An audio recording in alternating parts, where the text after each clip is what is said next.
Hey, what up ladies and gents, your favorite Asian robot, hopefully your favorite DarkTide partner, and I'm here today with a patch notes video. Now I'm going to tell you all that I might be choking a little bit because I'm shooting this video while there's cooking going on, alright? But I have to shoot this video now because this patch just dropped and it contains some serious nerfs, okay? There are a few minor fixes that can count as buffs, I guess, but the majority of it is major nerfs, and those are the key points of this whole thing. So let's get started right away. Okay, so the first thing is updated features. Aim assist for controllers now have 4 settings. Full light legacy off. If you play on controller, this is for you. I can't really discuss it because I don't use a controller, so I leave this to the controller people, alright? Just remember that this has been updated. Bug fixes. They fixed an issue where covering fire didn't trigger correctly. Alright. The Deimos and Ilisi Force Swords no longer block range attacks without the Deflector Blessing. I told you guys before this was a bug, okay? Now you know for sure. So, please do adjust your strats accordingly because I told you not to rely on it before, okay? You cannot rely on that. Now you know. Alright. They fixed an issue where the Achilles Mark 7 twin-linked heavy stubber had partially unlocalized text for stat details. They fixed the graphical effect for wounds caused by the Ilisi. They shortened the time between firing and reloading weapon specials while aiming down the sights for the shotguns. This is going to be helpful for shotgun vets. They fixed a bug where the Deimos and Ilisi made you move faster than intended when swapping weapons. Okay, so if anyone was abusing that, which I didn't know about, then, well, you can't. Alright? Please learn to use things normally, okay? Because when you abuse stuff, it gets patched. Fixed a bug where stats weren't applied correctly to the 4th light attacks on the Deimos Mark 4 and Ilisi Mark 5, okay. They fixed an issue where some sounds, for example, from Force Staff projectiles, always played as if the listener was in first-person view, okay. They fixed an issue where the Exorcist Blessing triggered on all hits, not only weak spot hits. Well, I guess I'm going to have to adjust some of my things that have that, but, I mean, they're pretty god-rolled for now, so I'll adjust them slowly over time. Fixed an issue where the Agrippina Mark 7 combat shotgun couldn't shoot through thin walls and covers when using the special shell. Okay, so now the Agrippina Mark 7 will have proper penetration, hopefully. And hopefully penetration for trash mobs, which would be really nice. But being able to shoot through thin walls and cover? Okay. Okay. I think that'll be really, really handy dandy to have. Weapon specials on activated weapons now always stop on elite, specials, monsters, and captain regardless of cleave. Okay. This is good. I think because it's for the chain swords, thunder hammers, force swords, chain axes. Fixed an issue where Ilisi Mark 5 Blaze Force Sword weapon special attack did not activate the Psykinetic Feat Warp Absorption correctly. Okay, but please, as you know from the builds, do not use Warp Absorption. Very bad idea. Fixed an issue with the Artemia Mark 3 Purgation Flamer and the Rifthaven Mark 2 Purgatus Force Staff, where crits would not apply correct damage and or burn stacks on burned enemies. Okay. This one should, now I'll test it on stream, or rather by the time you see this video I would have already tested it on stream, but I want to know how crits do, because I remember as you know from before, I was confused whether it was 2 times, 3 times, so well, let's have a look-see on the crits and how many stacks they really apply. Fixed a rare issue that could cause a server crash when the Nomanus Mark 6 Surge Force Staff and attacking enemies drop down when using the Surge Force Staff and attacking enemies dropping down from ledges. Okay, did not know about that, but now we know. VFX fixed an issue where shotguns hitting carapace armor played the incorrect visual effects and sound effects. Ogrins have been instructed by Hadron in proper Auspex handling. They no longer cover the display with their thumb. Fixed an issue where the Achilles Mark 7 heavy stubber braced reload had no sound. The UI and HUD, they resolved an issue with the crosshair alignment for the new shotgun marks when using the special attack. Other fixes and tweaks. Fix an issue where dead players could receive health from medical crates and drain medikit resources. Okay. Some work to try and reduce the amount of disconnects when players join games. They fixed an issue where you couldn't deploy an ammo crate while sprinting. They fixed an issue where the player indicator on the Auspex scanner was not rendered correctly when scanning in a scanning event. Okay. Balance tweaks. Okay, now we're getting into the nerfs. Right. The Zealot's flamer was nerfed. They have a lower clip size. It now goes from 20 to 40, with a reserve from 80 to 200. This is down from the previous 30 to 50 and 90 to 250. 90 to 250. They have lowered the alt-fire spray armor mods. Okay, damage versus flak mod. It lost about 25% of its damage bonus. Near used to be 175, now it's only 100. Far used to be 75, now it's only 50. And damage versus carapace armor mod near far, it used to be 25% at near, and now it's 10%. This should not impact you too much, because you were never meant to burn carapace armor. Alright, but I think it was just doing things a little too well. For maniacs as well, it's down from 150 to 100, and from 125 at far down to 50. This is going to really affect rager kills, so you're going to have to be aware of that. They have lower burst armor mods as well. So if you guys are using the burst fire, okay, they have lowered the impact versus flak armor, and the impact versus carapace armor. Did it really reduce any of the damage? No. I'm ignoring the impact modifiers because in general, to me, it was not really relevant. I think people generally would have burned and backed up anyway, so.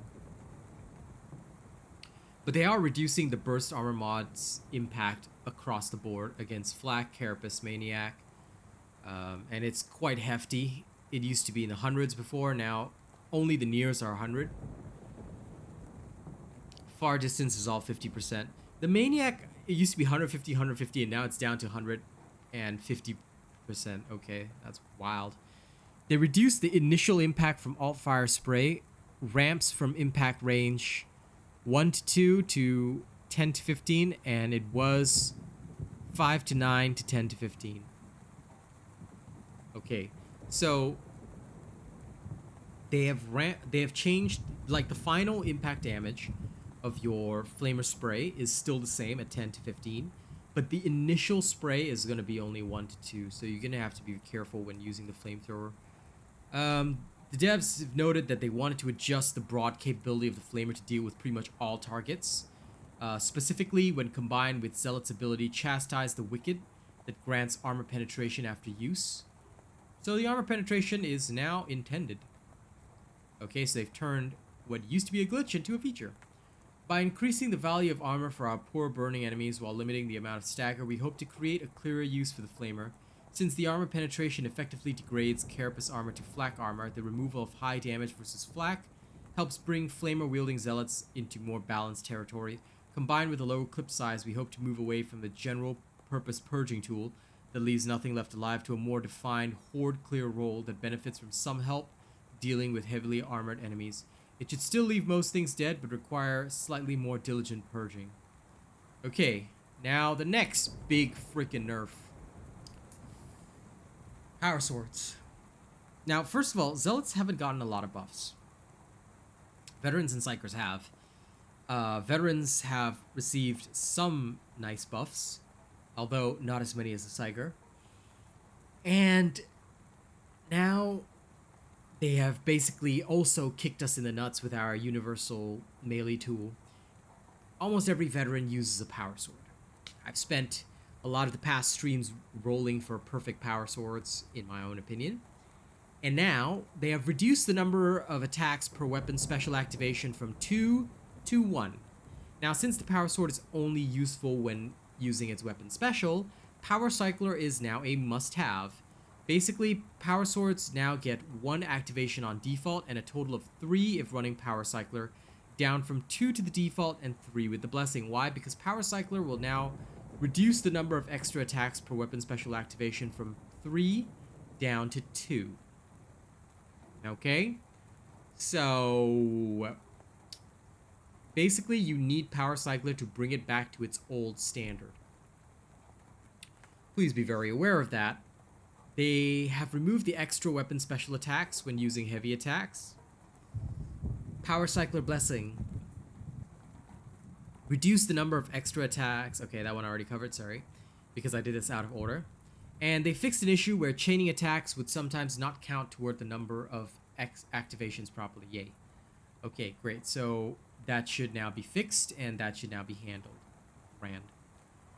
Crucis Mark II and Iron Helm Mark IV Thunderhammer. Reduce action lockout time. Okay, so this is the buff to the Thunderhammer, although I'm not sure if it makes up for the nerf to the Flamer. They reduced the action lockout time from 1.1 seconds to 0.6 seconds on activated hit stun. And they've increased the headshot/crit configuration of light attacks from 2.5 to 7.5 bonus to 15% to 45%. Alright, so there is the light attacks do more when you headshot and crit. Okay, coming back for a second to the veteran power sword nerf, I am so unhappy with it because they have literally made the weapon that many people have spent a lot of time getting Power Cycler on, and a lot of time rolling for, now effectively useless. Previously, people who were playing normally, you know, are just getting shafted here because, you know, we had to activate, swing, swing, activate, swing, swing. You know, it wasn't that easy.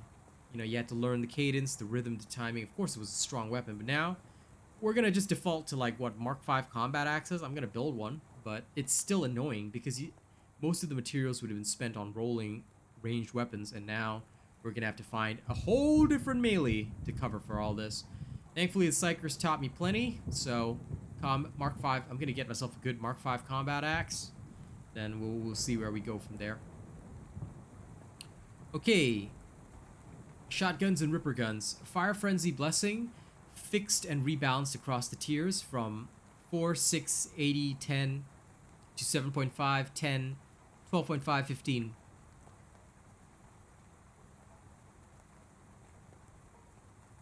Excuse the yawn. As you can see, I'm also quite tired while doing this, but, you know, like I said, it must be done. Fire Frenzy Blessing fixed. Okay, I think this is for the Ogren, and I think this is a typo. So they have a max stacks of 3, but I think they're increasing the Fire Frenzy Blessing. Now it does more on the shotguns and Ripper Guns. Tier 3 was bugged and could stack up to 400% damage bonus. Oh, so Tier 3 was bugged at 80%. What the f... Okay, well, now it's been brought in line, so now it's fixed and rebalanced. Interesting. Okay. Other fixes. Deployed medical crates now last for 5 minutes instead of 1 minute. Did it ever last for 1 minute? I can't remember. I don't recall it lasting only 1 minute. It seemed to last longer, but okay. Lower burning DOT damage from all sources versus flak armor from 200% to 100%. Okay, so this will affect the Pergatus Psychers as well as the Flamer Zealots. 200 down to 100%. Ooh. I'm gonna have to see how that works out for the Pergatus Psychers. Added missing finesse boost to Munitorium Mark 6 Power Swords activated push follow-up, so that it does the proper amount of damage compared to the regular push follow-up. Okay. Surgical. Shortened stack gain durations overall from 1 second to around 0.25 to 0.5 seconds per stack depending on the weapon. Okay, so surgical was a blessing that the longer you aim, the more crit you have. Now they've shortened the stack gain durations. Will this make the blessing good? I'm not so sure, since I've never even thought about surgical as being a viable blessing, since you don't really want to... You basically in this game want a quick scope. You never really want to spend a lot of time aiming if you can avoid it, so this might not be a very impactful change. And in fact, some weapons you just straight up hip fire, especially when the weapon has close to perfect accuracy. So not sure how that's going to impact, but I guess we'll see. Mainly in this patch, I am super concerned about the nerfs to the Zealot's Flamer and the Power Sword, because, like I said, no matter how tired I am, no matter whatever I am, I had to shoot this video right now because I am just shocked at these changes. Like I said, you're going to see this video only after my stream. We're going to probably talk about it on stream and stuff like that, and I want to hear your comments. What do you think of this? Because, in my opinion, things have been going really well for Fat Shark lately, you know? Things have been going super good. We've been seeing an increase across the board of the Steam numbers, and they were continuously making some very positive changes, which I was very happy about. Okay? Player numbers have seen a pretty significant recovery. Okay? And while the gains may not be huge, as much as, you know, a lot of people have wanted, the weekend numbers have been really good. The day-to-day numbers have been really good. I think this particular patch, it's a PvE game. They should never have implemented nerfs. I don't feel that nerfs are necessary in a PvE game. What they should have done was they should have kept making the game more challenging with new conditions, new modes. We were talking about this live on stream just yesterday. What would we like to see in terms of content? Game was going well. You know, what would we like to see in terms of content? Certainly not nerfs. Balancing is not necessary in a PvE game. While exploits do need to be resolved, you should never rebalance a weapon because it is absolutely not necessary. If other weapons are useless, buff them up to the same standard. Do not nerf a great weapon. Buff the others. Make them useful. You do not make a weapon useful by saying, hey, this weapon's great, let me make it trash so that other weapons shine more. That's not how things work. Alright? I'm gonna be open about commenting on this, Fat Shark. You're making a bad decision. Very, very bad decision. Okay? You never nerf a PvE game. It's PvE. It's not like there are raid bosses here. Nobody gives a shit.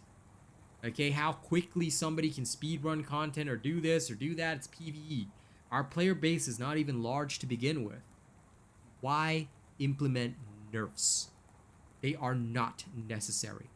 What you should do, okay, as much as people disagree with me, listen, I'm a businessman. I'm gonna tell you straight up. What you should do, this is a much better decision. Keep buffing everything. Keep buffing everything and keep increasing the difficulty of the game. Tier 5 not enough? Damnation not enough? Tier 6. Implement it. Why not? What's stopping you? You don't have to balance everything around 5. It's really weird. It's really weird. If other weapons are underperforming, there's no reason to nerf an overperformer. Buff the underperformers. Make it so that anything is viable, so people have more choice. More choice makes people happier because there's more build variety. What you want to do is not create a forced build variety by bringing things down, because what people are going to go is to the next easiest choice.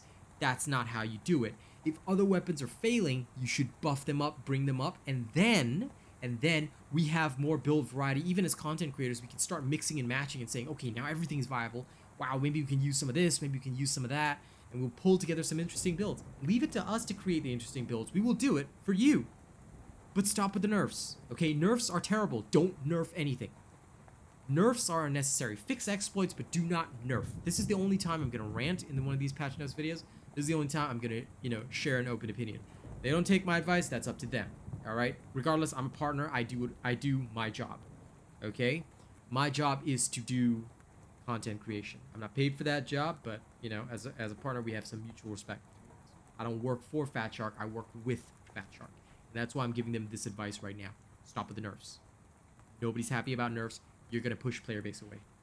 You want to gain player base, you need to bring in as many souls as possible. In order to do so, no nerfs. Ever. No nerfs. Okay? Never, ever, ever nerf anything. Nerfing anything is bad. If something is not performing, nerfing the overperformer doesn't help. buff the underperformers, because let me tell you straight up, stuff that doesn't work in Damnation will not work even if you nerf the power sword down. We're just gonna have to find the next best option for Damnation, because when things get intense, that's what we rely on. The game is already very challenging, and it should remain as such. Rather, the things that are not suitable for Damnation, of which there are many, should be brought up so that they are all Damnation viable and ready, and they should all be overperforming in Damnation, so that you can include more interesting conditions, tougher challenges. We were just talking about, and this is a suggestion I'm going to give, we were talking about it on stream. We suggested one thing. Rather than just one global condition for the missions, have a global condition and a mid-mission potential interruption. It could be on a low opportunity chance, but Chaos Space Marine drop in. Take a leaf from Warframe. You know, Calm suddenly interrupted, Chaos Space Marine drops in, you guys have to fight him. Maybe he's a sorcerer, can seal off doors and whatnot. There's a lot of interesting stuff you can do to up the challenge. So, no more nerfs, okay? I'm gonna ask this. If you don't listen to me, that's up to you. I have no power here, but I'm just gonna say it. Nerfs are bad. And I'm looking forward to seeing the reaction of the player base to this one. Things have been going very well. I'll be tracking the Steam numbers over the next few days. Let's have a look-see. Let's have a look at reality, okay? Thank you for watching this video. I know this was long because of my section at the end. If you don't want to watch it, don't worry. There are chapters that will, you know, accommodate for this. But anyway, thank you very much for watching. Don't forget to like, share, and subscribe. If you want to get my content seen, get this video to 100 likes. And, of course, you can support me via donations, all the other kind of stuff. That's entirely up to you if you want to. All right? I leave that option to you guys. And here's a thank you to the channel members that make all of our content possible. As always, we do this at the end of every video. At the end of every serious video that I record. Like, sometimes if it's just like VOD gameplay, I can't really do this because, you know, otherwise I'd be just throwing it at people after like just a 1 minute on the VOD. But anyway, here are our top people. Death Dawning 982 at Plus Ultra. We've got Rogue Assassin, Old Mr. Cream Puff, Zach, and G at Prestige. Thank you guys so much. In terms of our honored robots, we've got the following individuals. We've got Maze, Bob John, Jammer Boy, Joey Danze, Underpaid Enlisted Soldier, A. Ripley, The Mighty Zeno, Triple D326, Starverse, Cordova, Che D12, I'm Peep, Syed Assad, Pringle Bread, Tuani Gwen, T Kings, Coda CMF, Kami SMH, Conrad C, Nate the Great, Corey Ryu, Benjamin Savage. Thank you guys so much, and thank you to all of our cool and weird bots as well. I'm gonna see you guys on the next one. Alright? Much love. See y'all later.